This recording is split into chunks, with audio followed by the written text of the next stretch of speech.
Bonjour Alexandre Bouisy, merci d'être avec nous. Vous êtes sénateur socialiste de l'Oise. On va évidemment longuement revenir sur la crise politique, mais d'abord, on va regarder 3 unes de la presse régionale qu'on a sélectionnées. On les regarde ensemble. D'abord, c'est la une de La Voix du Nord, une voix porteuse des idéaux de la France. Et cette photo de Robert Badinter et les mots d'Emmanuel Macron hier soir lors de l'entrée au Panthéon de Robert Badinter.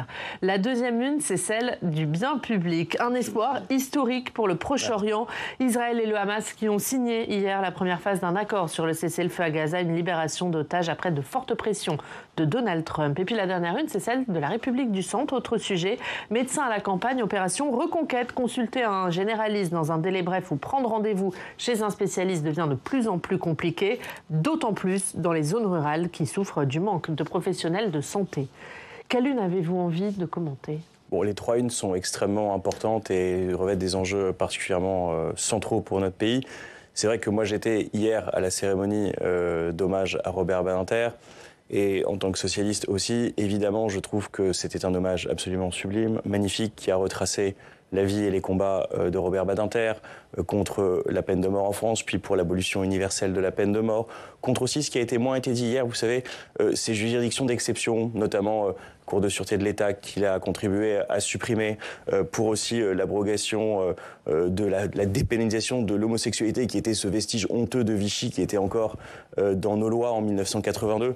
Donc j'ai trouvé que c'était une très belle cérémonie, avec un grand républicain, des mots très justes du président de la République, je dois dire. J'ai trouvé que le discours aussi revenait sur le combat contre l'antisémitisme dans notre pays, qui est toujours vivace, et en comparant les années 20, qui étaient les années de naissance de Robert Badinter, et nos années 20, qui sont aussi des années de résurgence de l'antisémitisme dans notre pays.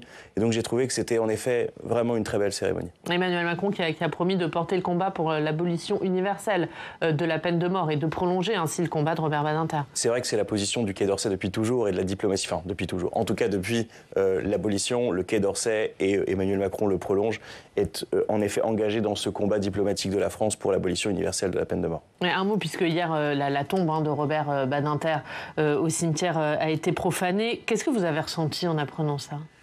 Beaucoup de dégoût. Qu'est-ce que vous voulez que je vous dise ? En fait, il y a des gens qui... Ça démontre la modernité de son combat, c'est-à-dire qu'il y a toujours des gens pour rejeter ce combat qu'on pense humaniste et partagé. C'est sûr que moi j'ai un père qui a milité dans les combats abolitionnistes et qui me disait toujours avec beaucoup de fierté: la peine de mort est morte de sa belle mort, mais ça n'a pas été pavé de roses. Et d'ailleurs, c'est un débat qui est toujours vivace dans la société. Si on va au bout de la vérité, en effet, c'est quelque chose qui est toujours sulfureux. Et donc, je ne sais pas d'ailleurs les raisons. Est-ce que c'est pour la peine de mort ? Est-ce que c'est par... Enfin, je ne sais pas si aujourd'hui les raisons sont connues, je ne crois pas, hein, à ma connaissance, ou si c'est par antisémitisme. Enfin, on ne sait pas les raisons de tout ça. Toujours est-il qu'évidemment, il y a quelque chose de répugnant le jour où la nation rend hommage à Robert Badinter à venir profaner, évidemment, sa tombe. On va parler de la crise politique et on a appris ce matin qu'Emmanuel Macron avait lancé dans la nuit une invitation aux chefs de parti qu'il va donc recevoir à 14h30, hors LFI et ORN. Alors, il l'a lancé à 2h du matin. Oui, j'ai le droit de dormir, c'est pour ça que vous voulez dire, c'est gentil. Voilà, donc il les reçoit à 14h30, sauf le RN, sauf la France Insoumise. On imagine que le Parti Socialiste va y aller. Qu'attendez-vous de cette rencontre ? Ce qu'on attend, c'est ce que nous disons quand même maintenant depuis un certain nombre de temps, c'est de dire que maintenant, il faut changer de moment. Il faut un Premier ministre de gauche qui saura qu'il n'a pas de majorité absolue à l'Assemblée nationale et qui est prêt à des compromis, et d'abord avec des compromis avec ceux avec lesquels le Front républicain s'est formé. À la vérité, où en est-on ? Soit on montre que ce Front républicain que nous avons formé peut fonctionner avec un gouvernement de gauche qui passe un accord de non-censure avec ceux qui ont fait ce Front républicain. Pour vous, c'est la condition, gouvernement de gauche. Soit je finis, soit on donne raison à Marine Le Pen à dire que tout ça ne vaut rien, que donc... vous voyez ce que je veux dire ? Et dans ce cas-là, c'est paver la route de Marine Le Pen vers l'Élysée. Et évidemment, nous demandons un Premier ministre de gauche, enfin, quand même vous le disiez avec une certaine ironie dans la voix tout à l'heure, en disant... ou un 4e Premier ministre du socle commun. Ça semble inimaginable, incompréhensible. J'ajoute que les temps ont changé pour le socle commun. Quand je vois, le vice-président des Républicains dire hier soir qu'il préfère voter, que lui voterait RN contre la candidate socialiste en Tarn-et-Garonne s'il était habitant de la circonscription, enfin, comment les macronistes peuvent accepter ça ? il partage cette idée-là? Non, il ne la partage pas. Et d'ailleurs, évidemment, il y a des républicains au Sénat, moi que je croise, qui sont choqués, ici, par la ligne de Bruno Retailleau. Et donc, vous voyez bien que ce socle commun, en fait, il n'a plus les valeurs communes qui pouvaient, a priori, l'habiter. On voit qu'elles se délitent. C'est-à-dire que vous pourriez trouver des compromis avec le LR, ou vous dites, vu leur position de ces derniers jours, c'est plus possible? Moi, je dis que les compromis, il faut d'abord les chercher avec ceux qui ont fait Front républicain. Je l'ai toujours dit comme ça. Après, si les LR trouvent que ce qu'on fait est bien, tant mieux. Parce qu'en fait, on en est dans cette situation. Mais il y a quand même quelque chose qui a changé. Pour moi, les LR sont quand même passés de l'autre côté de la barrière, avec ce qui s'est passé ces 2 derniers jours. Et je crois que c'est un fait politique majeur qui a été trop peu souligné. La déclaration de Bruno Retailleau, puis celle de son vice-président, hier, 2 points, ça fait une ligne. Donc je pense que maintenant aussi, moi, j'aimerais savoir si, ici au Sénat, ailleurs dans le pays, il y a des républicains qui vont prendre la parole pour dire qu'ils n'acceptent pas ce qui est en train de se passer au sein de leur parti, cette espèce de renversement d'alliance à mots couverts qui est en train d'avoir lieu, parce que je crois que c'est important aussi pour la suite. Qu'est-ce qui se dessine pour la suite? Est-ce que cette union des droites dont les Zemmouriens rêvent, dont les Marion Maréchal rêvent, etc., est-ce que ils vont y céder, bradant l'héritage gaulliste, bradant l'héritage chiracien, ou est-ce que ce ne sera pas le cas? Et on voit que la pente est en train de glisser sévèrement et que la dérive est en cours. Est-ce que cet après-midi, il pourrait sortir un accord sur le fond? Est-ce que vous pensez que les socialistes, les écologistes et les communistes pourraient se mettre d'accord avec le socle commun sur un budget, sur la réforme des retraites? On en parlera plus tard. Écoutez, moi je pense que d'abord là, la question et l'urgence, c'est la nomination d'un Premier ministre. Donc pour vous, c'est le qui avant le quoi? C'est-à-dire que si c'est un Premier ministre de gauche, ce sera pas la même, qui n'est pas de gauche, ce ne sera pas la même chose? C'est pas le qui avant le quoi. Nous en discuterons en Bureau national. Permettez que là, pour l'instant, nous, ce que nous revendiquons, c'est le changement. D'accord? Donc nous, on essaie de faire concilier 2 exigences, la stabilité du pays et le changement. Pour le changement, il faut un Premier ministre de gauche. Pour la stabilité, il faut trouver l'accord de non-censure avec ceux qui ont fait Front républicain. Donc c'est ça que il peut très bien avoir un budget de compromis, pas forcément porté par un Premier ministre de gauche. Si vous tombez d'accord sur le budget. Nous, en tout cas, on y regardera. On y regardera et c'est une décision qu'on devra prendre ensemble. Parce que si vous voulez, la surdité d'Emmanuel Macron à l'aspiration au changement du pays, ce n'est pas non plus un petit sujet. Donc on y regardera ensemble, collectivement, entre socialistes en Bureau national. Ce qui est sûr, c'est que, malgré tout, il y avait eu quelques changements qui étaient importants. La suspension de la réforme de retraite, Olivier Faure l'a dit. Est-ce que c'est un enfumage ou est-ce que ils y sont prêts? Le changement de trajectoire budgétaire, ce n'est pas un petit sujet. Ça permet d'éviter beaucoup du musée des horreurs qui avait été présenté par François Bayrou, puisque ça permet de ralentir le rythme de consolidation, d'éviter la crise pour les entreprises, d'éviter la crise aussi d'une augmentation du chômage par une consolidation trop brutale. Donc tout ça, nous y regardons. Mais est-ce que Sébastien Lecornu a raison quand il dit qu'à l'issue de ces consultations, il a trouvé qu'il y avait une majorité absolue contre la dissolution? En fait, moi, je trouve que la formule est rapide. Si c'est pour faire le plan Bayrou, il y aura dissolution. C'est évident. C'est-à-dire qu'en fait, il y a une majorité de gens qui sont prêts à travailler, mais nous avons toujours dit, le fond... Ouais. Mais ça se jouera au Parlement. Vous avez Pierre Moscovici, le président de la Cour des comptes, ce matin, il dit, dans les délais impartis, c'est impossible de présenter un autre budget que celui qui a été présenté hier au Conseil des finances publiques. La copie de base, elle ne peut pas être différente. Non, mais que la copie de base, elle soit, que le texte présenté, ce soit une chose. Après, vous savez bien, vous connaissez le processus parlementaire. Il y a des amendements gouvernementaux, puis il y a des amendements tout court. Les amendements gouvernementaux ne sont soumis à aucun gage, il n'y a aucun problème constitutionnel. Donc en fait, la question, c'est l'accord politique. Et donc la question, c'est pas ce qui a été déposé et analysé par le Haut Conseil des finances publiques, c'est l'accord politique que nous pourrions conduire si nous étions au gouvernement sur le budget. C'est ça qui compte. Et donc ça se construit. En revanche, dans le temps qui vient et jusque dans la discussion parlementaire, peut-être. Mais moi, je crois que pour le coup, il ne peut pas y avoir rien dans une déclaration de politique générale de qui que ce soit. C'est-à-dire que si il faut que nous montrions aussi ce que nous voulons faire. Enfin, vous voyez ce que je veux dire? On ne va pas s'en tenir à une copie déposée en urgence parce qu'il faut tenir des délais constitutionnels alors qu'il y a une crise ouverte dans le pays depuis une semaine. Il faut aller au fond des dossiers. L'autre clé du débat, c'est la réforme des retraites. La gauche demande une suspension de la réforme Borne, qui n'y est elle-même pas opposée, mais sans l'accord d'une partie de son camp et encore moins de la droite. C'est votre éclairage. Quentin, qu'est-ce qu'une suspension de la réforme des retraites signifierait exactement ? Alors déjà, rappeler que la réforme portée par Elisabeth Borne a repoussé l'âge de départ à la retraite depuis le 1er septembre 2023. L'âge légal de départ en France est passé de 62 à 64 ans, mais pas pour tout le monde, uniquement pour les personnes nées à partir de 1968. La réforme était progressive pour ne pas être un coup près pour les personnes se rapprochant de la fin de leur carrière professionnelle. Ainsi, pour les personnes nées avant 1968, la réforme se faisait par étapes. Les salariés nés en 1962 doivent aller jusqu'à 62 ans et 6 mois pour partir avec un taux plein. Ceux nés en 63 jusqu'à 62 ans et 9 mois. Ceux nés à partir de 64, l'âge serait de 63 ans. S'il devait y avoir une suspension de la réforme Borne, on s'arrêterait a priori à cette étape.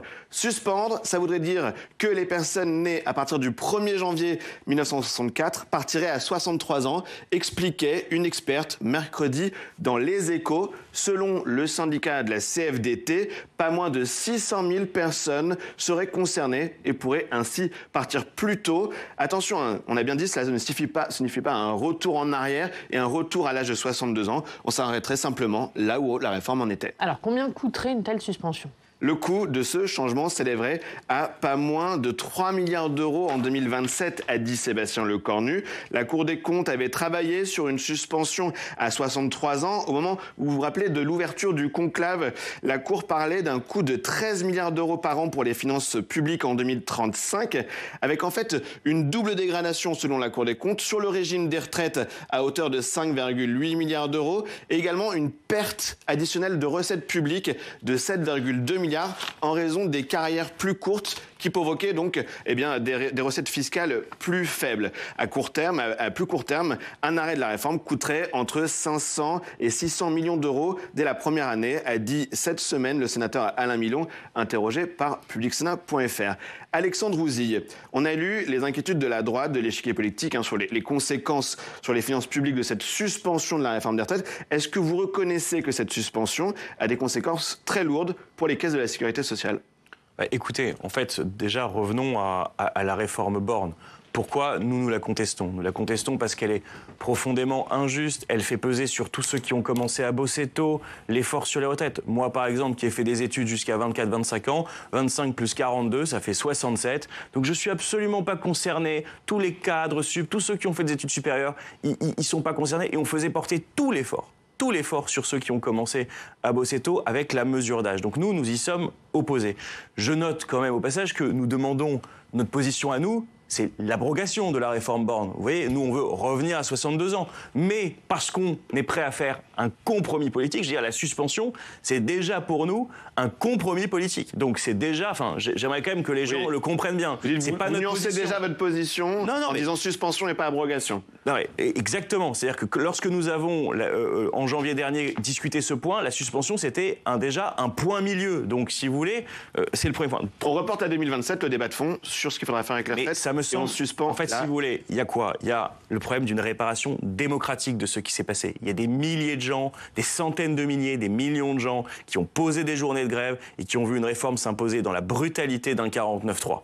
Ce débat, je discutais avec Frédéric Dabi de ça, il était étonné de me dire que c'est une des seules réformes pour laquelle, au cours du temps, la colère ne faiblit pas, l'opposition ne faiblit pas, parce qu'aussi les conditions d'adoption ont compté. Donc, ça, c'est les raisons politiques. Maintenant, vous êtes un parti de gouvernement. Est-ce que vous pouvez financer une telle suspension et à terme une abrogation ? On disait 13 milliards d'euros par an en 2035. Non mais attendez, 13 milliards. Après, la question, c'est pas est-ce que le régime de réforme des retraites, il ne faut pas travailler avec les partenaires sociaux, avoir sa pérennité à long terme avec une autre potentielle réforme des retraites. Mais 3 milliards d'euros en 2027, rendez-vous compte, on vient de dire déjà que la trajectoire a été modifiée. La modification de la trajectoire, c'est 10 milliards d'euros. Donc il y a la place, évidemment qu'il y a la place pour cette réparation démocratique et la suspension. C'est un choix politique. Et je reprends les mots du président du groupe socialiste, Boris Vallaud.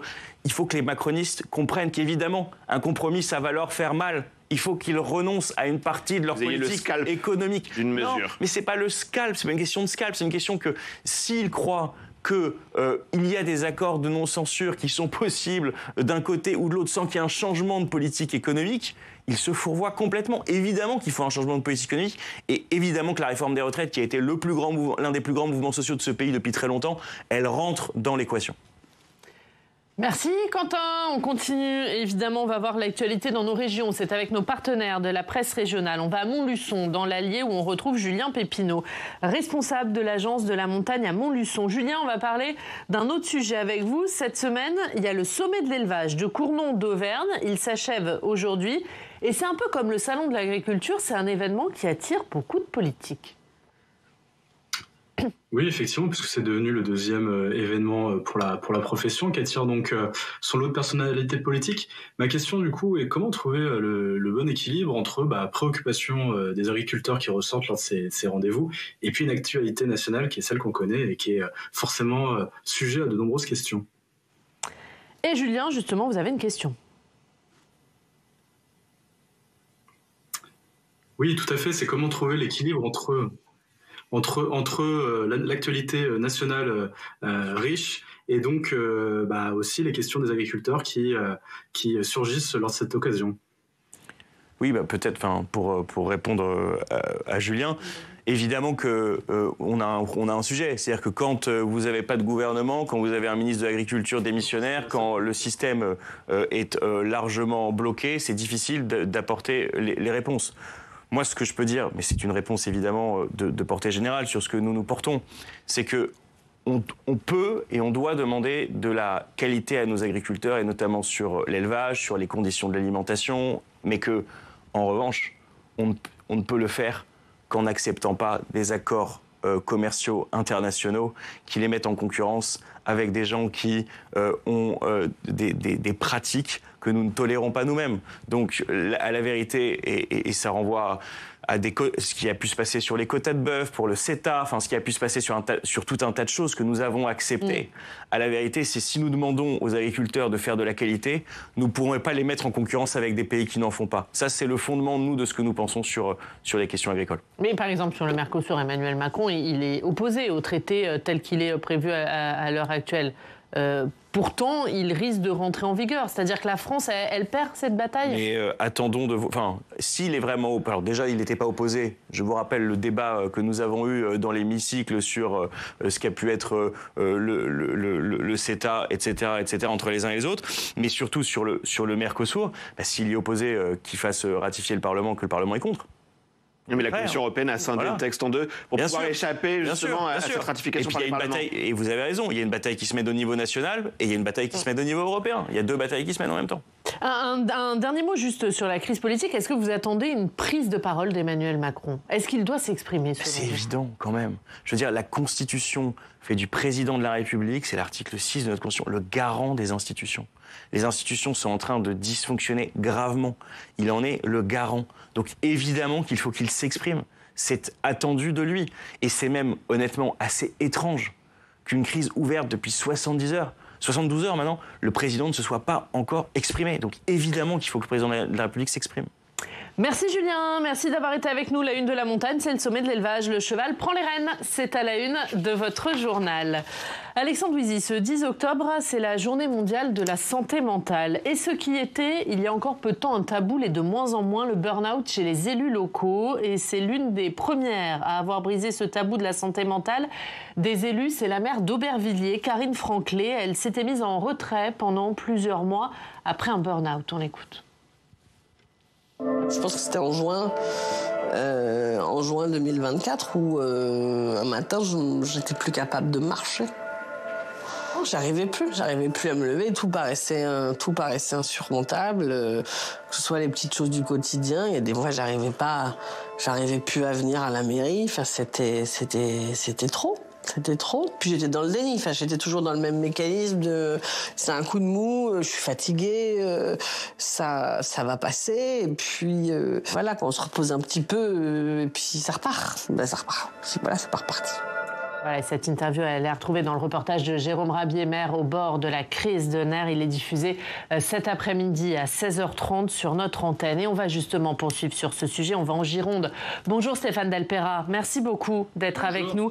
Vous êtes maire de Saint-Médard-en-Jalles, c'est dans la métropole bordelaise. On vient d'entendre la maire d'Aubervilliers raconter ce qu'elle a vécu, raconter son burn-out. Est-ce que c'est un sentiment que vous avez aussi vécu, vous, ou des maires qui vous entourent en Gironde? Il y a un sentiment de lassitude, c'est évident. On a plus de 1500 démissions de maires depuis les dernières élections. On a des agressions en forte progression, plus 30% l'an dernier, 3000 agressions. Et on sent bien que la colère qui existe dans le pays, le malaise qui existe dans le pays, eh bien, il se tourne aussi en partie vers les maires. Il y a également le phénomène des réseaux sociaux. De plus en plus de maires sont prises à partie en permanence, insultées, calomniées, menacées. Et donc, il est évident que si on ajoute à cela une situation nationale très compliquée, sans visibilité, une réduction forte des moyens des collectivités territoriales suite aux réformes de ces dernières années, la complexité, la lourdeur des procédures auxquelles nous sommes tous les jours confrontés, l'impatience de nos concitoyens, eh bien oui, c'est certain qu'il y a une certaine lassitude. Les études ont montré que 60% des maires actuellement en fonction avaient songé à un moment ou à un autre à démissionner. Donc on voit bien que la situation s'est quand même sérieusement aggravée. Ouais, je vous redonne la parole évidemment Stéphane Delpera, mais réagir Alexandre Huizier à ce que vous venez de dire. Ces difficultés croissantes pour les élus locaux, Stéphane Delpera le disait, il y a la question des réseaux sociaux qui aggrave la question de la santé mentale des élus, puis il y a la crise politique, il y a le manque de moyens, il y a les exigences des habitants. Oui, c'est vrai que moi je me balade évidemment, j'ai près de 700 communes dans l'Oise, donc je vois les élus locaux et quand même aussi beaucoup les élus des petites communes. En fait, si vous voulez, qu'est-ce que c'est qu'un maire d'une petite commune? C'est quelques adjoints, une secrétaire de mairie et la préfecture qui vous envoie des listes de courses à l'infini à faire. Donc, d'ailleurs, c'est aussi pour ça qu'il y a peu d'actifs dans les conseils municipaux. Il y a beaucoup de jeunes retraités qui continuent leur engagement comme cela, parce que c'est une telle charge qui vient en plus que c'est très difficile à concilier avec la vie. Donc ça, on le voit très nettement. Donc je pense qu'il y a plein de choses à faire du point de vue de la santé des élus. Il y a aussi peut-être du côté de l'État une forme de débureaucratisation. Je donne un exemple juste pour plaisanter, mais qui pour moi est significatif. Lors des dernières élections sénatoriales, les petites communes doivent élire un grand électeur ou parfois 3 grands électeurs. Pour élire un grand électeur, il y a eu un document de 120 pages qui a été envoyé par la préfecture, alors qu'en fait, qu'est-ce que c'est? C'est un conseil qui se réunit, il lève la main, il dit tu peux y aller, tu peux pas. C'est ça la réalité. Et vous aviez 90 pages de documents pour vous expliquer comment vous envoyez un grand électeur pour voter au sénatorial. C'est un micro-exemple, mais c'est un exemple qui est révélateur aussi de l'impression de il faut bien faire. En même temps, pour bien faire, c'est compliqué parce il y a une surabondance aussi qui arrive à tout niveau. Il y a des demandes de subventions à faire avec un nombre très éclaté d'acteurs, donc la région, le département, l'État. Bref, c'est compliqué d'être un élu local aujourd'hui. Et puis il y a en effet, ce qui remonte beaucoup aussi chez nous, c'est parfois la virulence de certains, le fait d'interpeller avec violence des élus sur les réseaux sociaux, alors qu'on peut aller voir le maire en mairie, c'est quand même toujours plus sympathique. Donc vous voyez, il y a tout ça en effet qui rentre en compte, et c'est vrai qu'on le ressent. Après, il y a quand même beaucoup de gens vaillants et qui adorent leur mandat. Je veux quand même pas non plus noircir le tableau, et Stéphane, j'en suis sûr, en est un. Voilà, donc je veux dire, il y a aussi cette joie de l'exercice du mandat, de faire des choses, d'ouvrir une école, de refaire une classe, voilà, il y a tout ça aussi qui est en ligne de compte. Et les maires, ils agissent aussi pour la santé mentale de leurs habitants. C'est votre cas, Stéphane Delpera. Vous, en tant que maire, comment vous prenez en compte la santé mentale de vos habitants et quelles actions vous menez pour l'améliorer? C'est un problème de santé publique majeur aujourd'hui. Et en effet, je rejoins Alexandre. On a, nous, élus, beaucoup de satisfaction, donc on n'est pas les plus à plaindre. Mais en revanche, je pense aux mères solos, aux horaires décalés, je pense aux aides-soignantes, aux infirmières, je pense à tous ceux qui travaillent dans des conditions difficiles aujourd'hui dans leurs entreprises, dans les services publics, les policiers qui sont souvent agressés. Bref, il est évident que nous devons prendre en charge cette question. Il y a malheureusement une explosion des tentatives de suicide chez les jeunes, et notamment les jeunes femmes. Moi, j'ai discuté avec l'hôpital de Bordeaux, avec lesquels nous avons un partenariat. Il y a eu 37% de hausse des demandes d'hospitalisation depuis le Covid. Donc nous, on a pris le problème à bras-le-corps. On a un partenariat avec Cynthia Fleury, qui est une spécialiste de ces questions sur le prendre soin. On a créé un centre municipal de santé avec des médecins salariés de la ville, une psychologue, une infirmière psychiatrique en soins avancés, un partenariat avec l'hôpital Charles Perrins où nous accueillons des psychiatres et des infirmiers. Et puis un climat de soins dans la ville, c'est aussi une ambiance. Notre société, elle est sous tension, elle est brutalisée en permanence par le système économique qui impose une pression forte aux salariés dans les entreprises, dans les services publics où les moyens se réduisent, et puis une espèce de manque de perspective, d'avenir, de confiance qui fait que les gens sont stressés, en colère et ont tendance à multiplier les agressions entre eux. Et donc il faut vraiment que nous, élus locaux, nous arrivions à faire baisser la tension. Nous sommes en première ligne, mais il faut que l'État nous accompagne. Il y a beaucoup d'annonces de com autour des journées mondiales, des grandes causes nationales, mais la réalité, c'est que les moyens de l'État ne sont pas au rendez-vous aujourd'hui et que malheureusement, si on entend ce que dit l'ancien gouvernement démissionnaire sur ces questions, on n'est pas sorti de l'auberge. Alexandre Vigny. Non, mais moi, je m'inscris exactement dans ce qui vient d'être dit. Si vous voulez, à Clermont, dans l'Oise, nous avons à Clermont-de-l'Oise un grand CHI, donc en effet un hôpital qui traite des questions psychiatriques. Et ce que décrit Stéphane est très juste, c'est-à-dire qu'il y a quand même globalement une augmentation de la pression, une fatigue d'être soi liée à une culture d'entreprise qui se durcit. Donc tout ça, on le constate aussi. Et je vois que le fait que les élus locaux s'en saisissent me semble en effet tout à fait déterminant, et je savais que Stéphane faisait tout ça, et je trouve que c'est extrêmement important. Merci Stéphane Delpera, merci pour votre témoignage. Merci à vous. Maire PS de Saint-Médard-en-Jalles en Gironde. Merci d'avoir été avec nous. Merci Alexandre Vigny pour cette première demi-heure.